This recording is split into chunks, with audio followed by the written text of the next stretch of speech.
Arabanoo was the first Australian Aboriginal man taken captive by British colonisers.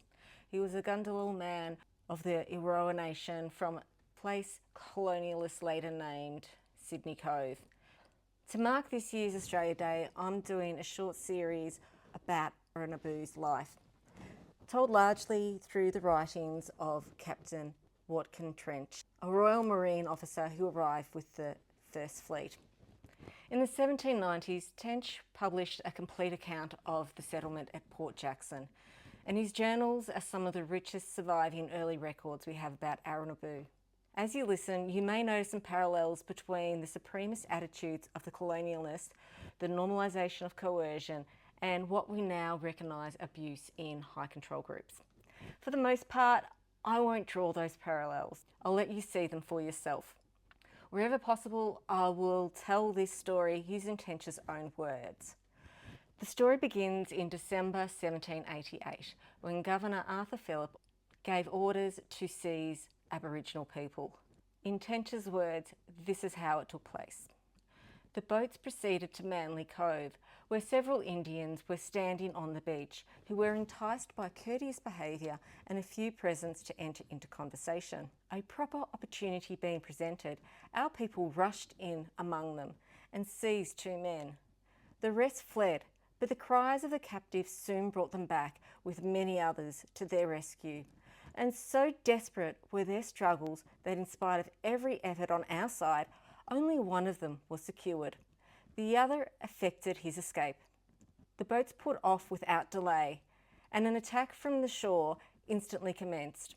They threw spears, stones, firebrands, and whatever else presented itself at the boats. They did not retreat, agreeable to their former custom, until muskets were fired upon them.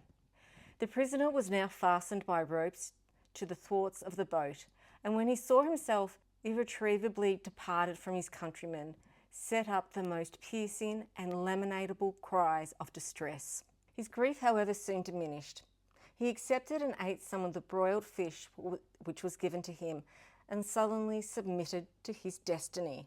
The thing that disheartens me about this story so much is that the Australian Aboriginals were openly and peacefully communicating with white fellas, but the colonialists tricked them and used violence. There are a few scattered stories of convicts who escaped into the bush. Some of our first bushmen did befriend Indigenous Australians on their own terms, and that image of bushmen being larrikins, jokers and dedicated to their mates and fierce opponents to oppression and authority.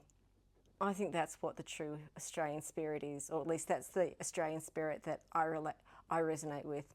I'm just going to say up front, I do not identify as being Aboriginal or Torres Strait Islander, but my family line does go back to convicts. So maybe that's where I feel a connection.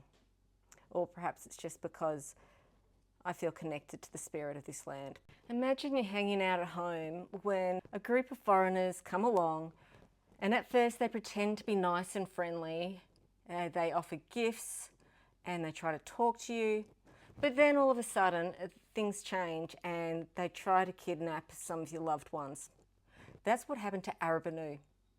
And after he was captured in Manly Cove, he was treated more like a commodity than a human being. Captain Tench says he rushed to see the captured man just like many others. And he estimated he was about 30 years old, not tall, but robustly made and of a countenance which, under happier circumstances, he thought could display manliness and sensibility, but instead had excessive agitation as crowds flocked around him. I think anyone would be excessively agitated in that sort of situation. Tench also says that Arabanoo's voice was soft and musical, and he was able to learn English words quite quickly.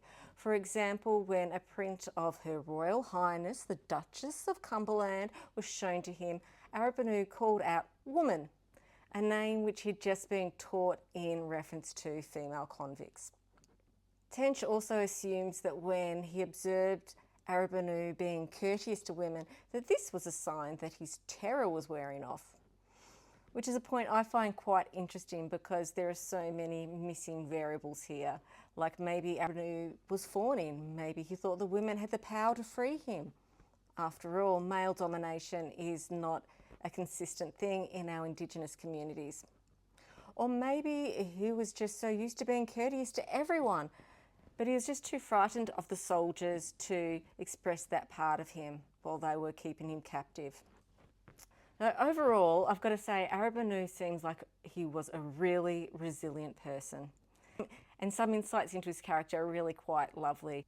There was a time when he touched a bell, an object he'd never seen before, and initially he was startled and a bit astonished, but afterwards, he'd worked out how the bell worked and what was making the noise. He started laughing. I'm going to leave it there for this second video, and I'll continue in the next one. Arabanoo dined at the side table of the governors and ate heartily of fish and ducks, which he first cooled. Bread and salt meat he smelled at, but would not taste. All our liquors he treated in the same manner, and could drink nothing but water. On being shown that he was not to wipe his hands on the chair which he sat upon, he used a towel which we gave to him with great cleanliness and decency. In the afternoon his hair was closely cut, his head combed, and his beard shaved, but he would not submit to these operations until he'd seen them performed on another person. This is Captain Watkin Tench's description of the capture of the first Aboriginal in Sydney Cove 1788, not long after the first fleet had arrived. Trent goes on with his description. To succeed in his immersion in a tub of water and soap, where he was completely washed and scrubbed from head to foot, after which a shirt, a jacket and a pair of trousers were put upon him. Some part of this ablution I had the honour to perform, in order that I might ascertain the real colour of the skin of these people. My observation was, and it has since been confirmed in thousands of other instances, that they are as black as the lighter caste of African Negroes. Many unsuccessful attempts were made to learn his name. The governor therefore called him Manly, from the cove in which he was captured. This cove had received its name from the manly, undaunted behaviour of a party of natives seen there on taking possession of the country. So I'd like to point out a couple of things here. Out of respect for Arabanoo, I am referring to him by his real name throughout this series, and later in the story it will be explained how we came to know his name was Arabanoo. Initially, however, his captors called him Manly, a generalised term to describe black fellas who once called that area of Sydney home. The term manly in the 18th century was somewhat different to how the term is used today. In this context, it was a bit of a backwards kind of compliment and an indication that the colonialists admired the Aboriginals' courage while still taking possession of their country as though they had some God-given right to do. To prevent Arabanoo's escape, a handcuff with a rope attached to it was fastened around his leg wrist, which at first highly delighted him. He called it bengaji, or ornament, but his delight changed to rage and hatred when he discovered its use. His supper he cooked himself. Some fish were given to him for this purpose, which, without previous preparation whatsoever, he threw carelessly on the fire, and when they became warm, took them up, and first rubbed off the scales, peeled the outside with his teeth and ate it. Afterwards he gutted them, laying them on the fire again, completed the dressing and ate them. A convict was selected to sleep with him and attend to him wherever he might go. When he went with his keeper into the apartment, he appeared very restless and uneasy, while a light was kept on. But on its extinction, he immediately lay down and composed himself. Sullenness and dejection strongly marked his countenance on the following morning. To amuse him, he was taken around the camp and to the observatory, casting eyes to the opposite shore from the point where he stood, and seeing the smoke of fire lighted by his countrymen, he looked earnestly at them and sighed deeply 2 or 3 times, uttering the word guyan, meaning fire. His loss of spirits had not, however, of impairing his appetite. 8 fish, each weighing about a pound, constituted his breakfast, which he dressed as before. When he had finished his repast, he turned his back to the fire in an amusing posture and crept so close to it that his shirt was caught by the flame. Luckily, his keeper soon extinguished it, but he was so terrified by the accident that it was with difficulty to get him to put on a second. I have no comments to add to this part of Arabanoo's story, as I think it pretty much speaks for itself. Arabanoo, the first Australian Aboriginal to be captured by colonialists. Imprisoned with ropes and chains and lost his family and friends, and yet time and time again his captors couldn't help but notice how kind and caring he was. Captain Tench reported, to convince his countrymen that he had received no injury from us, the governor took him in a boat down the harbour, that they might see and converse with him. When the boat arrived, a little distance from the beach, several Indians who had retired at her approach on seeing Manly returned. He was greatly affected and shed tears. At length they began to converse. Our ignorance of the language prevented us from knowing much of what passed. It was, however, easily understood that his friends asked him why he did not jump overboard and join them. He sighed and pointed to the feather on his leg, by which he was bound. In going down the harbour, he had described the names by which they distinguished its numerous creeks and headlands. He was now often heard to repeat that of Wirrong, Sydney Cove, which was doubtless to inform his countrymen of the place of his captivity and perhaps invite them to rescue him. By this time his gloom was chased away and he parted from his friends without testifying reluctance. His vivacity and good humour continued all the evening and produced so good an effect on his appetite that he ate for supper 2 kangaroo rats, each the size of a moderate rabbit, and in addition not less than 3 pounds of fish. 2 days after, he was taken on a similar excursion, but to our surprise, the natives kept aloof and would neither approach the shore or disclose with their countrymen. We could get no explanation of this difficulty, which seemed to affect us more than it did him. Uncourteous as they were, he performed to them an act of attentive benevolence.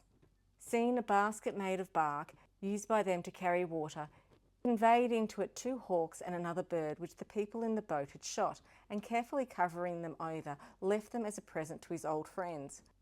But indeed the gentleness and humanity of his disposition frequently displayed themselves. When our children, stimulated by wanton curiosity, used to flock around him, he never failed to fondle them, and, if he were eating at the time, constantly offered them the choicest part of the fare. February 1789. His reserve from want of confidence in us continued gradually to wear away. He told us his name, and Manly gave place to Arabanoo. Bread he began to relish, and tea he drank with avidity. Strong liquors he would never taste, turning from them with disgust and abhorrence. Our dogs and cats had ceased to be the objects of fear, and were become his greatest pets and constant companions at the table.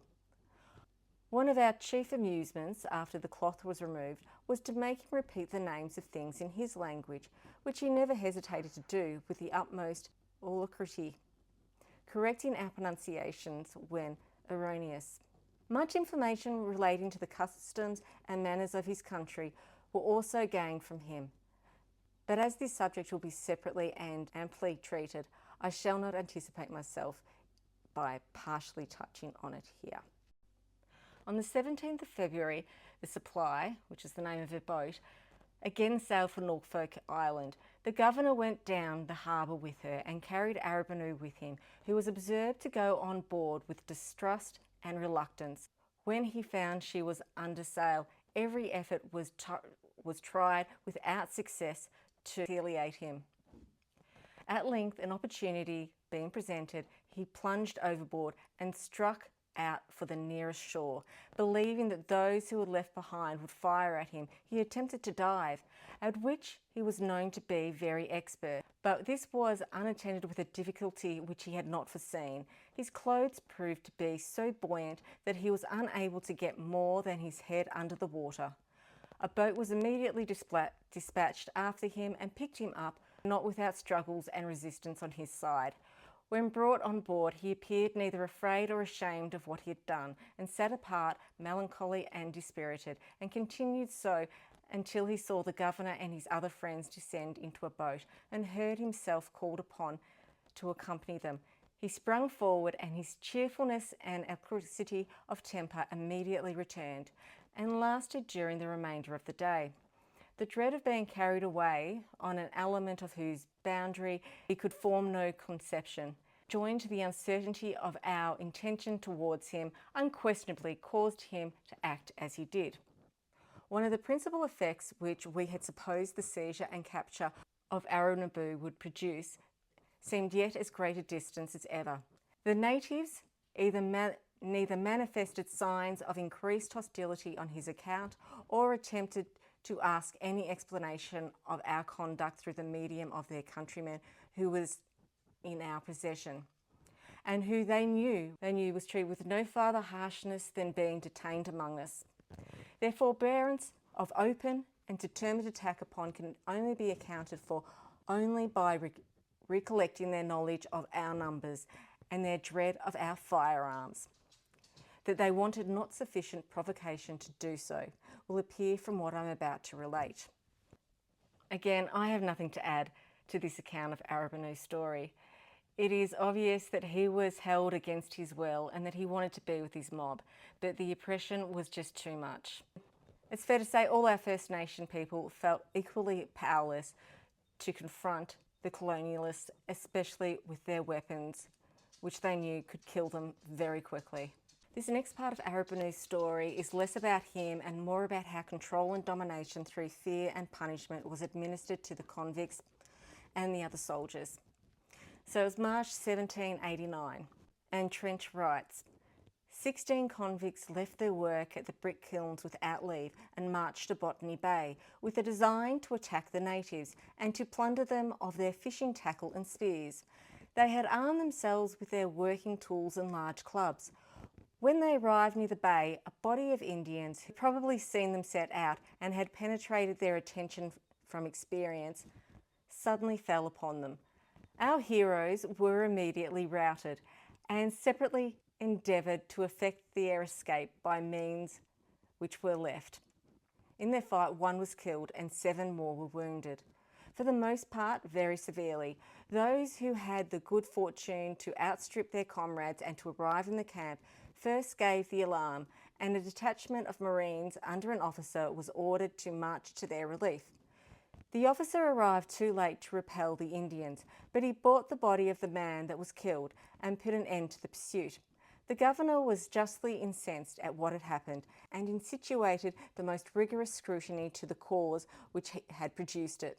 At first, the convicts were unanimous in affirming that they had been quietly picking sweet tea when they were without provocation assaulted by natives, with whom they had no wish to quarrel.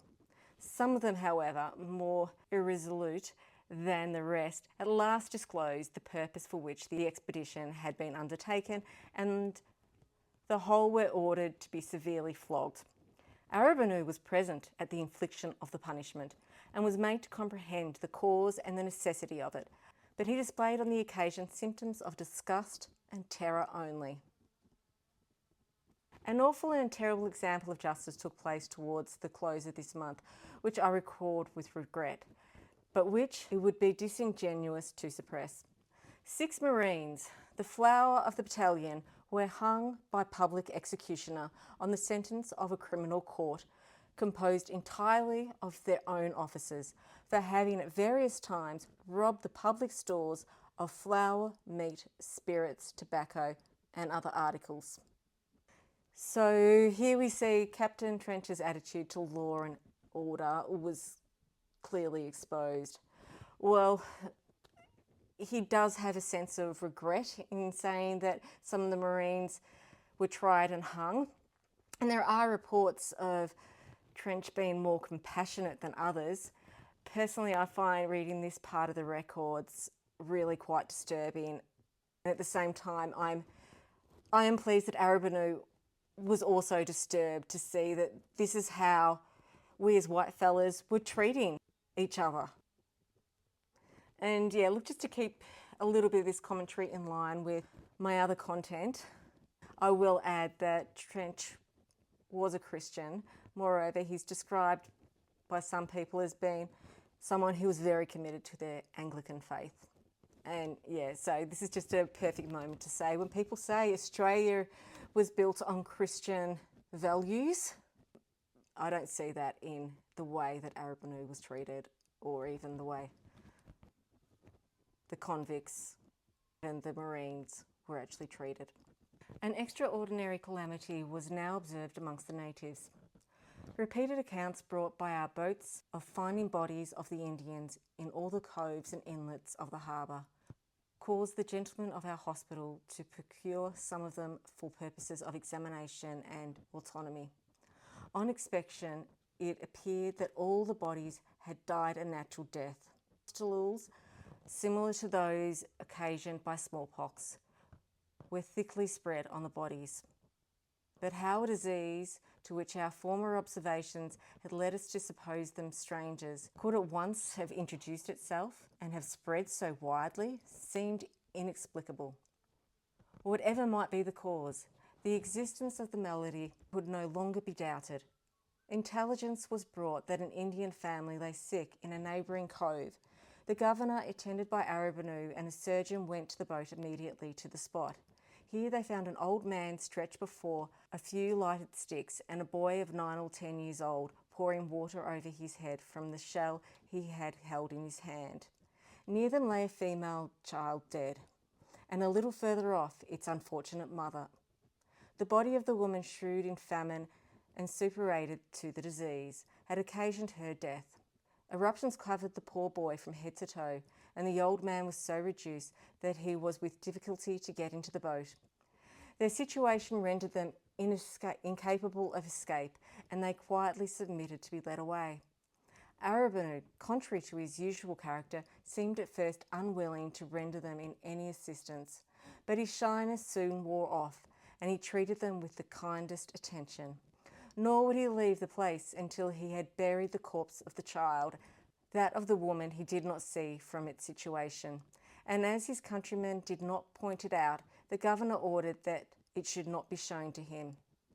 He scooped a grave with his hands, of no particularity of shape, which he lined completely with grass and put the body into it, covering it also with grass, and then he filled up the hole and raised it over a small mound with the earth which had been removed. Here the ceremony ended, unaccompanied by invocation to a superior being or any attendant circumstance, whence for the interference of the religious opinions could be deducted. So I'm going to wrap up the story of Arabanoo here and mention that he finished up dying of smallpox himself not long after this.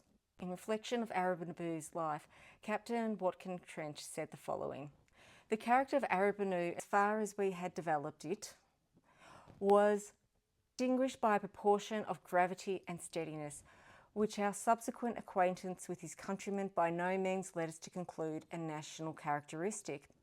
In that daring, enterprising frame of mind which, when combined with genius, constitutes the leader of a horde of savages or the ruler of a people, boasting the power of discrimination and the resistance of ambition, he was certainly surpassed by some of his successors, who afterwards lived among us. His countenance was thoughtful but not unanimated. His fidelity and gratitude, particularly to his friend the governor, were constant and undeviating, and deserve to be recorded. Although of a gentle and placeable temper, we early discovered that he was impatient of indignity and allowed of no superiority on our part. He knew that he was in our power, but the independence of his mind never forsook him. The slightest insult were offered to him, he would return it with interest. A retaliation of merriment, he was often happy and frequently turned the laugh against his antagonist. He did not want docility, but either from the difficulty of acquiring our language, from the unskilfulness of his teachers, or from some natural defect, his progress in learning it was not equal to what we had expected. For the last 3 or 4 weeks of his life, hardly any resistance laid upon his inclinations, so that had he meditated escape, he might have easily effected it. He was perhaps the only native who was ever attached to us from choice, and who did not prefer a precarious subsistence amongst wild and precipitals to the comforts of a civilised system. I find those final lines the most unsettling. Tench frames Arabanoo as choosing attachment as freely preferring the comforts of a civilised system over life amongst his own people. This is a familiar move in accounts of coercive control. When someone is captured, isolated from their family, made dependent upon their captors for survival, and then praised for loyalty and gratitude, compliance is reinterpreted as consent. The absence of escape is taken as evidence of preference rather than as a predictable outcome of trauma, disorientation, illness, and power imbalance. And this is much the same way that cult leaders operate.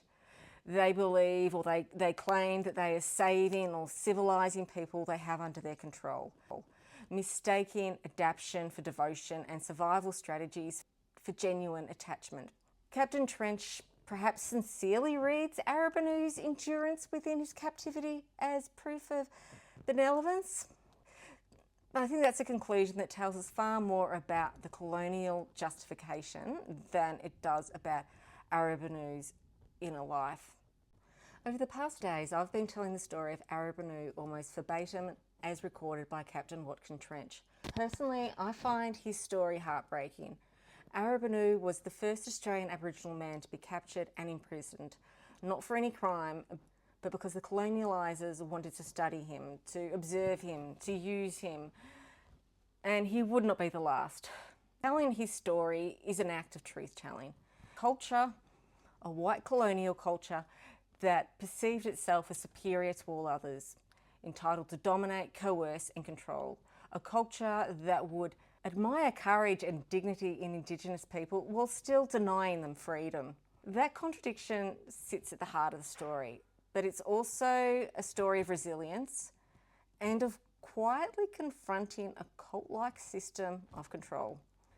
I am so impressed with how Arabanoo resisted without violence, and he did not lose his humanity. Even in captivity, he still cared for others and had a sense of dignity. And he continued to show concern for other Aboriginal people and at times the very white fellas who had taken away his freedom.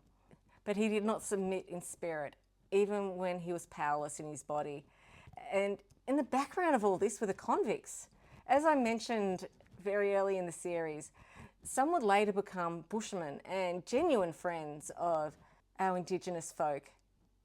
Others, however, despite being oppressed themselves, chose to uphold the colonial hierarchy and view Aboriginal people as lesser than them, clinging to the same system that dehumanised them. So this Australia Day, while many of us are sinking tinnies and firing up the barbie, I think it's worth pausing to ask some hard questions. What sort of culture do we want to carry forward? One built on domination and denial, or one capable of truth-telling, humility and repair?